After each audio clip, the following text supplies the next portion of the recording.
नहमदुहु व नुसल्ली अला रसूलिहिल करीम। औज़ु बिल्लाहि मिनश शैतानिर रजीम। बिस्मिल्लाहिर रहमानिर रहीम।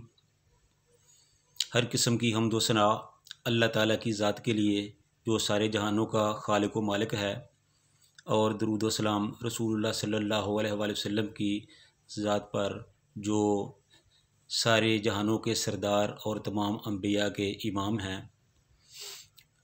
जब रसूलुल्लाह सल्लल्लाहु अलैहि वसल्लम ने मुसलमानों के दरमियान भाईचारा कर दिया, अक़ीदे में एक दूसरे के साथ जोड़ दिया, तो उसके बाद रसूलुल्लाह सल्लल्लाहु अलैहि वसल्लम ने मुआशरती तौर पर, समाजी तौर पर मुसलमानों को एक करने के लिए एक और मुआहदा किया जो मुसलमानों के ही दरमियान था, और जिसकी जुज़ियात और तफसील कुछ इस तरह से है कि ये तहरीर मोहम्मद सल्लल्लाहु अलैहि वसल्लम की जानिब से कुरैशी यसरबी और इनके ताबे होकर इनके साथ लाहिक होने और जिहाद करने वाले मोमिनीन और मुसलमानों के दरमियान के ये सब अपने मासवा इंसानों से अलग एक उम्मत हैं। मुहाजिरीन क्रैश अपनी साबका हालत के मुताबिक बहमदियत की अदायगी करेंगे और मोमिनीन के दरमियान मारूफ और इंसाफ के साथ अपने कैदी का फ़िदिया देंगे, और अंसार के तमाम कबीले अपनी साबका हालत के मुताबिक बहमदियत की अदायगी करेंगे, और उनका हर ग्रोह मारूफ तरीके पर और अहले ईमान के दरमियान इंसाफ के साथ अपने कैदी का फ़िदिया अदा करेगा। यानी कि दोनों को बिल्कुल एक जैसा ही रखा, और अहले ईमान अपने दरमियान किसी बेकस को फ़िदिया या दियत के मामले में मारूफ तरीके के मुताबिक अता व नवाज़िश से महरूम ना रखेंगे। यानी कि जिस पर एहसान की ज़रूरत होगी वहाँ एहसान किया जाएगा, और सारे रास्तबाज़ मोमिनीन इस शख्स के ख़िलाफ़ होंगे जो इन पर ज़्यादती करेगा या अहले ईमान के दरमियान जुल्म और गुनाह और ज़्यादती और फ़साद की राह का जोया होगा। यानी कि कोई भी फितना परवर आदमी जो है उस पर तमाम अहले ईमान इकट्ठे होकर उसके ख़िलाफ़ कार्रवाई करेंगे, और ये कि इन सब के हाथ इस शख्स के ख़िलाफ़ होंगे, खा वो उनमें से किसी का लड़का ही क्यों ना हो। यानी अगर अपना बेटा भी ज़्यादती करे तो उससे भी पूछोगी। कोई मोमन किसी मोमन को काफिर के बदले कत्ल करेगा, और ना ही किसी मोमन के ख़िलाफ़ किसी काफिर की मदद करेगा। अल्लाह का ज़िम्मा अहद होगा कि एक मामूली आदमी का दिया हुआ ज़िम्मा भी सारे मुसलमानों पर लागू होगा, और जो यहूद हमारे पैरोकार हो जाएंगे इनकी मदद की जाएगी, और वो दूसरे मुसलमानों के मिसल होंगे, ना इन पर जुल्म किया जाएगा और ना उनके ख़िलाफ़ तावन किया जाएगा।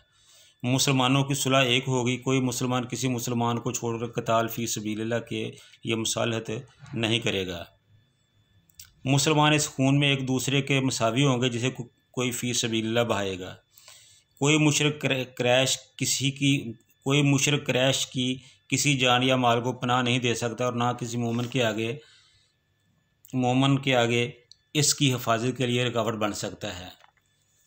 ये सब जो मुआहदे थे, ये जो शिकें थी, इनका मकसद सिर्फ़ एक ही था कि तमाम मोमनों को, तमाम मुसलमानों को एक लड़ी में परो दिया जाए, हर एक दूसरे की तकलीफ़ को अपनी तकलीफ़ समझा जाए, एक दूसरे के साथ कोई ज़्यादती ना कर सके, अगर कोई किसी के साथ ज़्यादती करता है तो बाहर मिलकर उसको रोका जाए। ये मुआशरे में रसूलुल्लाह सल्लल्लाहु अलैहि वसल्लम ने एक तहरीर लेकर दी, जिससे मुआशरा एक जैसे जन्नत की नज़ीर हो जाता है, इस तरह हो गया।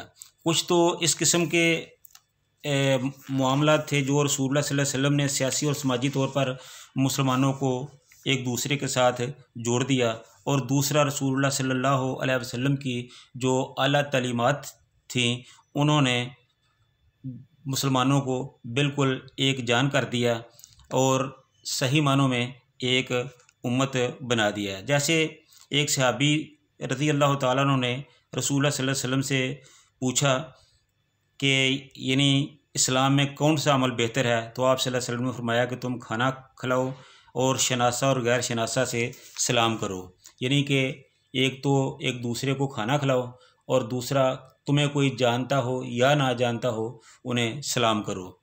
फिर उसके बाद हज़रत अब्दुल्ला बिन सलाम रज़ी अल्लाह तआला अन्हु का बयान है कि जब नबी सल्लल्लाहु अलैहि वसल्लम मदीना में तशरीफ़ लाए तो मैं आपकी खिदमत में हाज़िर हुआ। जब मैंने आपका चेहरा मुबारक देखा तो मैं अच्छी तरह समझ गया कि यह किसी झूठे आदमी का चेहरा नहीं हो सकता। फिर आपने जो पहली बात इरशाद फरमाई वो ये थी कि ए लोगो, इस्लाम फैलाओ, खाना खिलाओ, सिला रहमी करो, और रात में जब लोग सो रहे हों तो नमाज़ पढ़ो, जन्नत में सलामती के साथ दाखिल हो जाओगे। ये इस्लामी सोनी और प्यारी तालीमात थी जो रसूलुल्लाह सल्लल्लाहु अलैहि वसल्लम मुसलमानों को दे रहे थे, और मुसलमान इन चीज़ों को अपने पल्ले बांध रहे थे, जिनका उनकी शख्सियत पर बहुत ज़्यादा गहरा असर हो रहा था, उनकी तरबियत हो रही थी। आप फरमाते हैं कि वो शख्स जन्नत में दाखिल ना होगा जिसका पड़ोसी उसकी शरारत और तबाहकारियों से मामूर और महफूज ना होगा।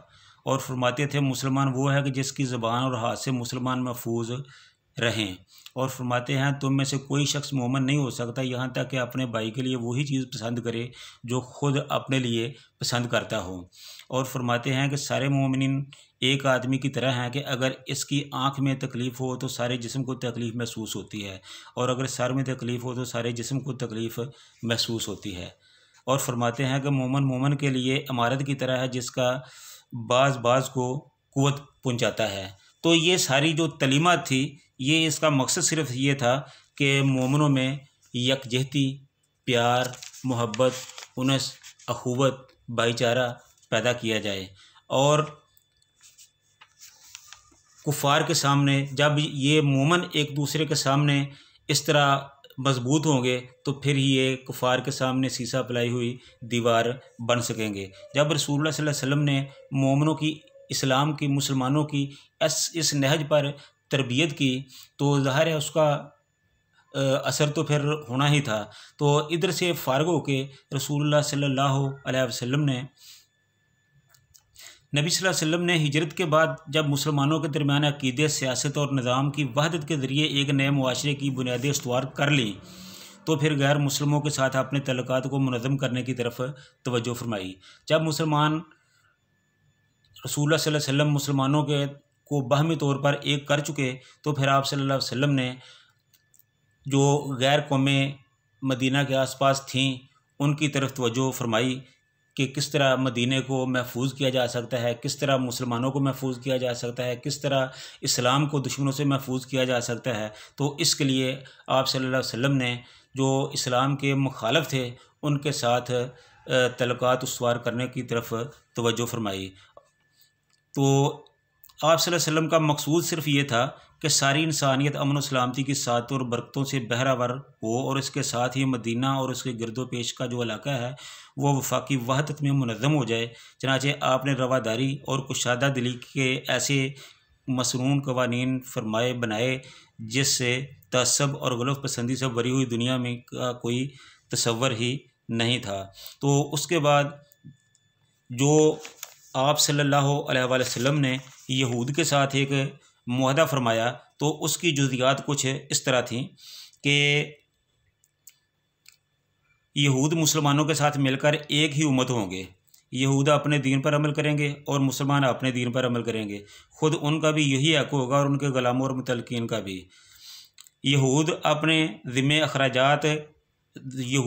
अखराजात के ज़िम्मेदार होंगे और मुसलमान अपने अखराजात के ज़िम्मेदार होंगे।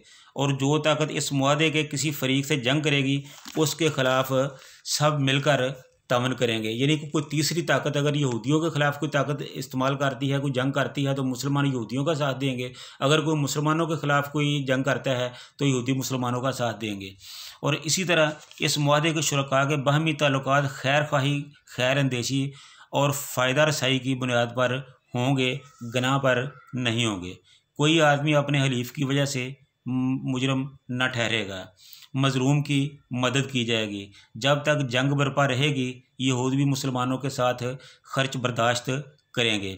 इस मुआहदे के सारे शुरका पर मदीना में हंगामा रही और कुश्तो खून हराम होगा। ये सारी बातें मदीने को पुरअमन और महफूज बनाने के लिए थी। इस मुआहदे के फ़रीक़ों में कोई नई बात या झगड़ा अगर पैदा हो जाए जिसमें फ़साद का अंदेशा हो तो उसका फ़ैसला अल्लाह अज़्ज़ व जल और मोहम्मद रसूलुल्लाह सल्लल्लाहु अलैहि वसल्लम फरमाएंगे, यानी कि आखिरी फ़ैसला जो होगा वो रसूलुल्लाह सल्लल्लाहु अलैहि वसल्लम के हाथ में ही होगा। कुरैश और इसके मददगारों को पनाह नहीं दी जाएगी, चूँकि कुरैश मुसलमानों के सबसे बड़े दुश्मन थे, तो उनका रास्ता रोकने के लिए रसूलुल्लाह सल्लल्लाहु अलैहि वसल्लम ने इस शेख को शामिल किया। जो कोई यसरब पर दवा बोल दे, इससे लड़ने के लिए सब बहम मिलकर तावन करेंगे और हर फरीका अपने अपने अतराफ़ का दफा करेगा। ये भी मदीना को महफूज बनाने के लिए ही था। ये मुआहदा किसी ज़ालिम या मुजरिम के लिए आड़ नहीं बनेगा। इस मुआहदे के तय हो जाने से मदीना और उसके अतराफ़ एक वफाकी हुकूमत बन गए, जिसका दारुल हुकूमत मदीना था और जिसके सरबराह रसूलुल्लाह सल्लल्लाहु अलैहि वसल्लम थे, और जिसमें कलमा नाफज़ा और गालिब हुक्मरानी मुसलमानों की थी, और इस तरह मदीना वाक़अतन दारुल हुकूमत बन गया। यानी कि ये जो रसूलुल्लाह सल्लल्लाहु अलैहि वसल्लम ने यहूद के साथ मुआहदा किया, इससे मदीना जो था वो मुकम्मल तौर पर महफूज हो गया। एक तो उन्होंने यहूद को आराम कर लिया कि यहूद किसी किस्म की कोई शरारत नहीं कर सकेंगे, कोई काम नहीं कर सकेंगे, और दूसरा यहूद को पाबंद कर दिया गया कि अगर कोई बाहर से मुसलमानों पर कोई हमला करे या मदीना पर हमला करे तो यहूद और मुसलमान बाहम तौर पर मिलकर बाहर से आने वालों का मुकाबला करेंगे। तो इस तरह ये सारी चीज़ें जो हैं ये आज भी मुसलमानों के लिए मिशल राह हैं। आज अगर हम गौर से देखें तो हमारे पास किसी चीज़ की कमी नहीं है। अल्लाह ताला ने पाकिस्तान को हर चीज़ से नवाजा है। पाकिस्तान के पास 4 मौसम हैं, पाकिस्तान के पास पहाड़ हैं, पाकिस्तान के पास दरिया हैं, पाकिस्तान के पास ज़रख़ेज़ मिट्टी है, पाकिस्तान के पास जंगलात हैं, पाकिस्तान एक ज़रई मुल्क है, पाकिस्तान एक सनती मुल्क है, पाकिस्तान के पास अफरादी क़ुव्वत है, पाकिस्तान के पास 8 लाख मुरबा मील का इलाका है। कौन सी ऐसी अल्लाह ताला की नेमत है जो पाकिस्तान के पास नहीं? पाकिस्तान के पास एक गहरा समुंदर है, 2-3 बंदरगाहें हैं, तो ये भी एक अल्लाह ताला की बहुत बड़ी करम नवाज़ी है। अगर पाकिस्तान को ज़रूरत है तो वो सिर्फ़ एक अहल क़यादत की है, वरना पाकिस्तान के पास किसी चीज़ की ज़रूरत नहीं। तो हम अल्लाह ताला से ये दुआ करते हैं कि अल्लाह, जिस तरह तूने हम पे बहुत से एहसानात किए हैं, इस तरह हमें कोई उमर फ़ारूक जैसा नेक हुक्मरान अता फ़रमा। जिस तरह तूने हम पे और बहुत से एहसान किए हैं, इस तरह खालिद बिन वलीद जैसा एक बहादुर जर्नैल मुसलमानों को अता फ़रमा। जिस तरह तूने हम पे और बहुत से एहसानात किए हैं, इस तरह अयूबी जैसा एक अच्छा बहादुर गैरतमंद हुक्मरान हमें अता फ़रमा। तो हमें सिर्फ़ एक मुस्लिम क़यादत की ज़रूरत है। अगर हमें एक अच्छी क़यादत मिल जाए तो आज ये जो हम कोड़ी कोड़ी के मोहताज हो रहे हैं, तो सारी दुनिया हमारे पाँव में होगी। लेकिन अफसोस कि हमारे पास सब कुछ है, लेकिन हमें क़यादत, हमारे पास क़यादत का फ़क़दान है, क़यादत नहीं है। जो हम पे $100 अरब के करीब जो कर्ज़ा है, अगर इसको देखा जाए तो हमारे पास इतने इतने ताकतवर लोग हैं कि एक एक आदमी के पास इतना पैसा है कि हम उसका कर्जा उतार सकते हैं। लेकिन ये लोग, ये हमारे जो हुक्मरान हैं, ये जानबूझकर ऐसा नहीं करते, ताकि ये अगर हालात ठीक हो गए, मुल्क ने अगर तरक्की की, अगर मुल्क ने सनती तरक्की की, तो मज़दूर आदमी का बेटा भी पढ़ लिख कर आगे आएगा, वो हमारी औलादों को चैलेंज करेगा, हमारी इजारादारी ख़त्म होगी। तो महज इसलिए वो गरीब आवाम का रास्ता रोक रहे हैं, मुल्क की तरक्की का रास्ता रोक रहे हैं। ये ख़ुद हुक्मरान ऐसा कर रहे हैं, ख़ुद हुक्मरान गैरों से मिलकर हमारे रास्ते रोक रहे हैं। तो हम अल्लाह से दुआ करते हैं कि अल्लाह हमें इन ज़ालिम हुक्मरानों से निजात दे और हमें कोई नेक हुक्मरान अता फ़रमा। व आखिरु दावाना अनिल हम्दुलिल्लाहि रब्बिल आलमीन।